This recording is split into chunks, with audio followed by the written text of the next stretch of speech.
भारतीय किसान संघ के जिलाध्यक्ष आदेश संघधार और एक और व्यक्ति डालचन का एक मोबाइल फ़ोन की बातचीत का एक ऑडियो बहुत तेज़ी से वायरल हो रहा है। इस ऑडियो में वादी और प्रतिवादी दोनों ही लोग आपस में बात कर रहे हैं। इसमें वादी है डालचन जो लोहा पट्टी के निवासी हैं और प्रतिवादी है भारतीय किसान संघ के जिलाध्यक्ष आदेश संघधार।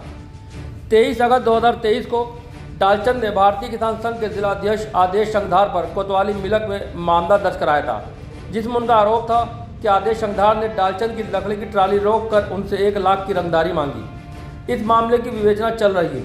इसी बीच कुछ दिन पहले आदेश संघधार ने लोहा पट्टी निवासी डालचन, जिन्होंने ये मामला दर्ज कराया था, उनसे फ़ोन पर बात की तो डालचन ने इस मामले से किसी भी तरह की अपनी संलिप्तता का इनकार कर दिया। डालचन ने कहा उन्हें इस मुकदमे के बारे में पता ही नहीं और ना ही वे आपको जानते हैं। उनसे एक व्यक्ति ने सादे कागज़ पर साइन कराए थे, उसके बाद उस पर क्या लिखा था मुझे नहीं मालूम। ये ऑडियो बहुत तेज़ी से वायरल हो रहा है। इस ऑडियो पर क्या कहना है आदेश संघधार का, सुनिए उन्हीं की जुबानी। मामला दर्ज हुआ है, उसको लेकर क्या मामला है? मैं आदेश संघधार जिलाध्यक्ष हूँ भारतीय किसान संघ का। मेरा एक मिशन रहता है, हमेशा दबे कुचले किसान मजदूर इनके खिलाफ जब भी कोई उत्पीड़न होता है वहाँ आदेश संघधार खड़ा पाया जाता है। इसी प्रकार से एक प्रकरण था ग्राम करिंगा का। एक गरीब किसान की जमीन का बैनामा एक दबंग व्यक्ति के द्वारा अपने नाम में करा लिया गया। उस बैनामा कराने के बाद हमने उसकी शिकायत श्रीमान पुलिस अधीक्षक महोदय रामपुर से की और आपके द्वारा हमने स्पष्ट शब्दों में कहा कि अगर हमारी शिकायत ठीक पाई जाए तो इसका जमीन का बैनामा वापस हो जाए और अगर हमारी शिकायत गलत हो तो इसका मुकदमा मेरे खिलाफ लिख दिया जाए।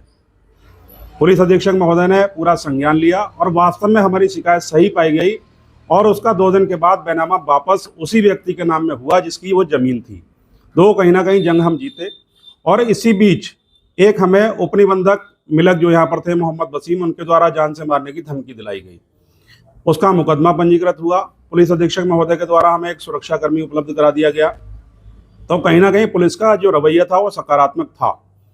लेकिन उसके बाद क्या होता है कि क्षेत्र के जो बहुत सारे लोग हैं, कुछ जो भूमाफिया हैं या प्रॉपर्टी डीलर हैं, वो कहीं ना कहीं उपनिबंधक से अवैध कार्य कराते थे कि सरकारी संपत्ति को नुकसान पहुंचाना, जो राजस्व है उसको नुकसान पहुंचा रहे थे। हम लगातार उनके खिलाफ आवाज़ को उठा रहे थे। उपनिबंधक ने यहाँ के एक क्षेत्र के बहुत बड़े नेता हैं श्रीमान रामाशंकर पांडे जी, उनसे जाकर के बात की कि इस मामले को आदेश संघधार से निपटवाइए, ये फैसला हमारा करा दीजिए। उनने कहीं ना कहीं अपनी साठगांठ करके उससे अपना वायदा कर लिया कि हम इसको निपटा देंगे। लगातार हमारे पास धमकियां आती रही, लेकिन हमने अपना साहस कम नहीं किया और हमेशा किसानों की आवाज़ को उठाते रहे। इसी बीच 9 जून को मुझे एक जान से मारने की धमकी भरा पत्र भारतीय डाक से आया। पुलिस में हमने रिपोर्ट दर्ज कराने को दिया, लेकिन उन्होंने रिपोर्ट दर्ज नहीं की। उसके बाद मैंने पुलिस अधीक्षक महोदय रामपुर से मिलकर के पूरी बात बताई। उन्होंने मुझे 2 सुरक्षाकर्मी उपलब्ध करा दिए। जैसे ही 2 सुरक्षाकर्मी आए तो इन लोगों को ये बात कहीं ना कहीं पच नहीं पाई और इनके पेट में दर्द होना शुरू हो गया। रामाशंकर पांडे जी ने अपने एक मित्र श्रीमान डालचन गंगवार जी, जिनका ऑडियो आप वायरल करने की बात कर रहे हैं, उनके द्वारा एक सादा पेपर पर साइन कराए अपने पेट्रोल पंप पर बिठा करके और वहीं पर एप्लीकेशन तैयार की। एप्लीकेशन तैयार करने के बाद उपनिरीक्षक श्रीमान सुरेश दिवाकर जी वहीं से उस एप्लीकेशन को थाना मिलक में लेकर के आते हैं और मुकदमा पंजीकृत होता है मेरे खिलाफ और उसी दिन रात को मेरी सुरक्षा हटा ली जाती है। उसके बाद भी मैंने अपना साहस नहीं किया। मैंने कहा ऐसे फर्जी मुकदमे दर्ज होते रहते हैं, कोई दिक्कत नहीं आ रही। इसके बाद भी जब इनका मन नहीं भरा तो इन्होंने 7 सितंबर को एक महिला के द्वारा छेड़खान का मुकदमा मेरे खिलाफ दर्ज कराया। 354, 504, 506, 452 इन धाराओं में मैंने अपनी लड़ाई को जारी रखा। लेकिन ये लोग चाहते थे कि ये हमारे पास चल करके आए और उपनिबंधक वाले प्रकरण में अपना पूरा फैसला करें, तब हम इन मुकदमों को वापस ले पाएंगे। हमने उस महिला से संपर्क किया तो महिला को ये जानकारी नहीं थी कि मुकदमा दर्ज किन धाराओं में हुआ है। उसने एक अपना शपथ पत्र बना करके श्रीमान पुलिस अधीक्षक महोदय रामपुर को दिया। स्पष्ट लिखा कि वो आदेश संघधार को नहीं जानती है, ना कभी मिले हैं, ना कोई मतलब है, ना इस प्रकार की घटना घटित हुई है। ये तहरीर में नाम कैसे आदेश संघधार का आ गया उससे जानकारी नहीं है।